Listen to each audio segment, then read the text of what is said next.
నారాయణ చక్రవర్తి గారి నిర్వహణలో శ్రీ విద్య ఉపాసకులు ఈరోజు శతరుద్ర యాగము అత్యంత అద్భుతంగా వేదోక్తముల పండితుల చేత నిర్వహించబడింది. ఈ కార్యక్రమంలో శ్రీ శ్రీ శంకర విద్యానంద స్వామి వారు పుష్పగిరి పీఠాధీశ్వరులు కూడా రావడం, వారి ఆశీస్సులు అందరికీ భక్తులకు అందజేశారు. అలాగే పండితోత్తములు బ్రహ్మశ్రీ యజ్ఞనారాయణ శర్మ గారు, అలాగే వెంకటేశ్వర చక్రవర్తుల వెంకటరమణ గారు, అలాగే తెలంగాణ బ్రాహ్మణ సంఘ అధ్యక్షులైన బ్రహ్మశ్రీ మురుగుండ్ల రాజేశ్వరి శర్మ గారు, ఇంకా వివిధమైన ఆధ్యాత్మికవేత్తలు చాలామంది ప్రముఖులు ఇచ్చేసి ఈ శతరుద్ర యాగంలో పాల్గొని అద్భుతమైన ఆశీస్సులు అందుకున్నారు. ఆ స్వామివారికి నిజంగా ఇవాళ ఈ యొక్క ప్రాంగణం అంతా ఆధ్యాత్మిక శోభగా అమ్మవారి ఆశీస్సులతో వర్ధిల్లింది.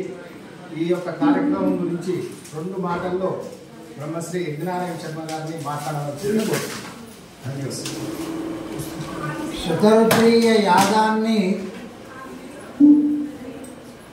ఈరోజు ఇక్కడ నిర్వహించడం జరిగింది. ఒక 2 మాటల్లో చెప్పాలి అంటే, మనకి శతరుద్రీయము అనేటువంటిది యజుర్వేదంలో చతుర్థ కాండంలో పంచమ ప్రభాఠకంలో నవకము, సప్తమ ప్రభాఠకంలో చమకం చెప్పబడింది. శతరుద్రీయము అని, రుద్రోపనిషత్తు అని, రుద్రాధ్యాయము అని వీటికే పేర్లు. ఈ శతరుద్రీయము అంటే యజుర్వేదము యందు చెప్పబడినటువంటి రుద్రాధ్యాయ రూపమైనటువంటి ఈ నమక చమకముల చేత హవనము చేయడమే రుద్రయాగము అన్నాము. అంటే దేవుడికి మనము త్యాగపూర్వకంగా చేసేటువంటి దాన్ని యజ్ఞం అంటాం. దేవాన్ ఉద్దిశ్య త్యాగ తద్యాగ అని అర్థం. అంటే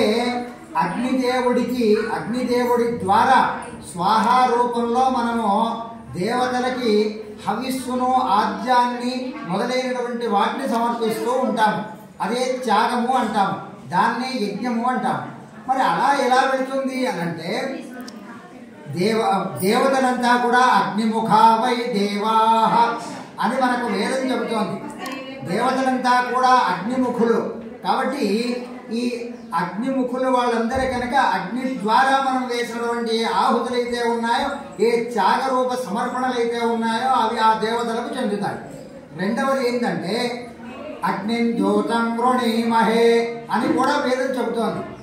ఈ అగ్నిదేవుడు మనం వేసినటువంటి హవిస్సులను, అంటే ఏ దేవతలకు ఏ మంత్రముల చేత ఏ పదార్థములని త్యాగరూపంగా సమర్పిస్తూ ఉన్నామో ఇవన్నింటినీ కూడా అగ్నిదేవుడు ఆయా దేవతలకు అందింపచేసి, ఈ యజ్ఞమును ఎవరైతే ఆచరించారో, ఎవరైతే భక్తి శ్రద్ధలతో చూశారో వాళ్ళందరికీ కూడా వాళ్ళు కోరినటువంటి కోరికలను ఆ యజ్ఞ భగవానుడు సమస్త దేవతలు కూడా తీరుస్తారు అని మనకు శాస్త్రం చెబుతోంది.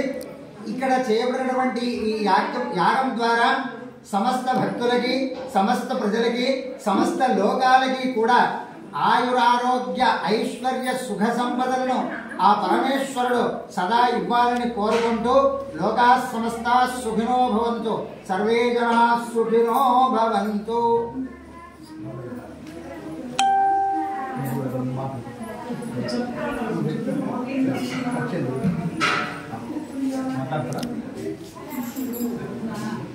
అలాగే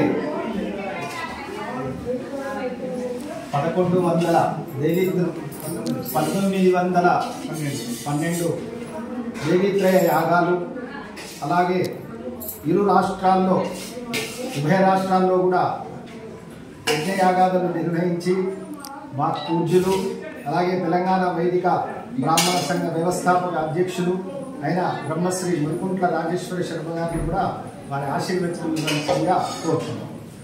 శ్రీ గురుభ్యో నమః. సర్వమంగళ మాంగళ్యే శివే సర్వార్థ సాధకే శరణ్యే త్ర్యంబకే దేవి నారాయణి నమోస్తుతే. యా దేవీ సర్వభూతేషు శక్తి రూపేణ సంస్థిత నమస్తస్యై నమస్తస్యై నమస్తస్యై నమో నమః. ఈరోజు చాలా సుదినము. కార్తీక మాసంలో మాస శివరాత్రి సోమవారంతో కూడి రావడం చాలా చాలా చాలా విశేషం. ఈ సందర్భంలో శ్రీ విద్యాశక్తి పీఠంలో మరి కొందరికి పేర్లు ఉంటాయి కానీ పేరుకు తగ్గ లక్షణాలు ఉండవు. కానీ మా నారాయణ చక్రవర్తి, నారాయణ అంటే శ్రీ మహావిష్ణువుతో సమానము, అందులో చక్రవర్తి అంటే ధార్మిక కార్యక్రమాలు చేయట్లో ముందున్నటువంటి శ్రీ విద్యా ఉపాసకుడు బ్రహ్మశ్రీ నారాయణ చక్రవర్తి గారు ఎంతో వ్యయ ప్రయాసాలకు వచ్చి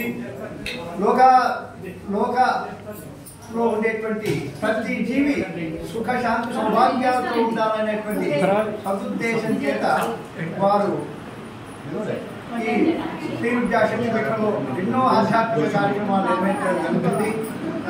మరి నేను బాగుంటే చాలు అనేటువంటి తత్వం ఉన్నటువంటి ఈ సమయంలో అందరూ బాగుండాలి, అందులో నేను బాగుండాలి అనేటువంటి ముఖ్యమైనటువంటి సదుద్దేశంతో ఈ కార్యక్రమాలను నిర్వహిస్తున్నటువంటి నారాయణ చక్రవర్తి గారు నిజంగా ధన్యులు.